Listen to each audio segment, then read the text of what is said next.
بسم الله الرحمن الرحيم. marka hore ilaahay baa mahad leh mar labaadka runtii waxaan ka qayb qaadanayaa hambaliyada la hambaliyay madaxweynaha la doortay iyo madaxweyne ku-xigeenkiisa dadkii hambaliyay baan raacsanahay waan hambaliyaynayaa qodobka labaad aan ka hadlayaa waxa weeye Somaliland xaaladeeda wada ciriiriya oo waliba rafa ayay soo martay waxa muuqata rajo aad u fiican oo in loo gudbiyo wadadii weyneed oo kaleerka ahayd waxa la filayaa oo shacabku ka filanaya madaxda cusub ee la doortay madaxweynaha waxa shacabku ku tuhmayaan madaxweynuhu waa xogogaal waa nin ilaa iyo intii Somaliland dib loo soo celiyay iyo intii ka horeysay ee uu jabhadu dagaalamaysay ba dhex joogay aad xogogaal u ah waa qodob madaxweynuhu leeyahay taas waxa laga rajaynayaa inay wax badan ku soo kordhin doonto mustaqbalka Somaliland qodobka labaad ee kale waxa weeye madaxweynuhu waa nin duruufti ku dhex jira isaga iyo reerkiisa iyo caruurtiisuba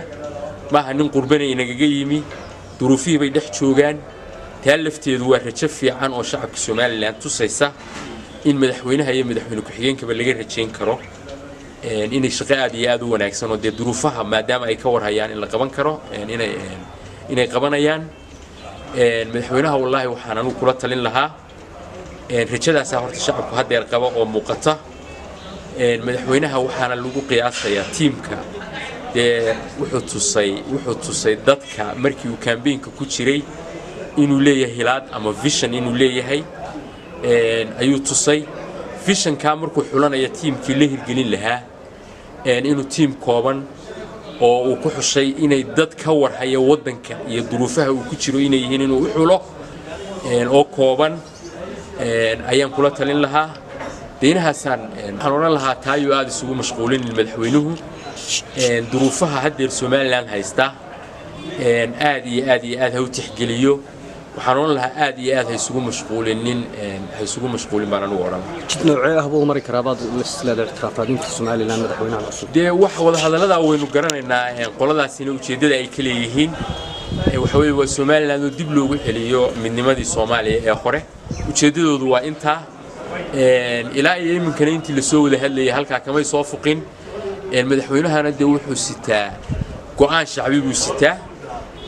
marka go'aanka shacbiga isna kama talaabsan karo marka waxaan oran lahaa anigu marka hore Somaliland iyo gudaheeda iyo mideynteeda iyo muxuu ahaa horumarinteeda inuu madaxweynuhu focus ka saaraan ku talin anigu waxaan qabaa inay ku heli karto Somaliland jidka ugu fiican ay ku heli kartaa wayada gudaheeda wax noqota markaad gudahaaga Somaliland dadkeedu waa ixtiraafsan yihiin waxay ku jirtaa qulubta dadkeedii ku jirtaa marka iyadu ixtiraafto gudaheeda Somaliland oo ay wax noqoto waxaan u maleynayaa inay halkaas ixtiraafkeedu automatic inuu noqonayo u maleynayaa taasaan tuusan ugu dambeyntii saacad wasiir maxaad ka filaysaa ama sidee kula tahay xukuumadda soo dhisi doono madaxweynaha cusub xukuumad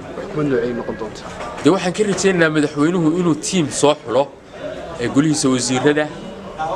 vision-kii ama hilaadii ama aragtidii uu dadka u sheegay markuu campaign-ka ku jiray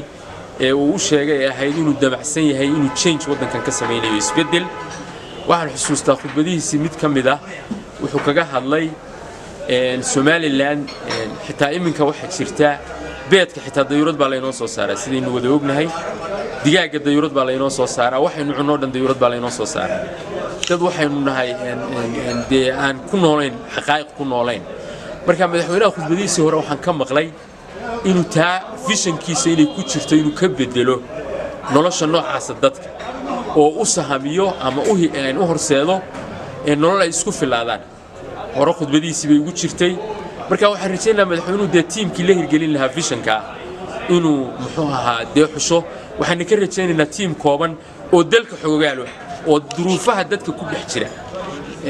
dad aynaan isku duruuf ahayn gaar ahaan dadka qurbaha ka yimaada inaan isku duruufta ahayn waxaan lahaa ay ku badan dawladda madaxweynaha oran lahaa dadka duruufta ku dhex jira aqoon-yahanka dhalinyarada ah ee iminka u soo kacay Somaliland waxaan xusuustaa 10 sano ka hor waxaa Somaliland joogay kama badnayn 10 wiil oo master sita ama gabdhood maantana waxayna la jooga dhowr kun oo master sita degree dadkaas xoogaa ka faa'iideysto oo maanoon lahaa madaxweynuhu dadkaas hoggaanka u dhufanaya ee energy-ga hayee dhalinyarada ka faa'iideeyaan oo dhan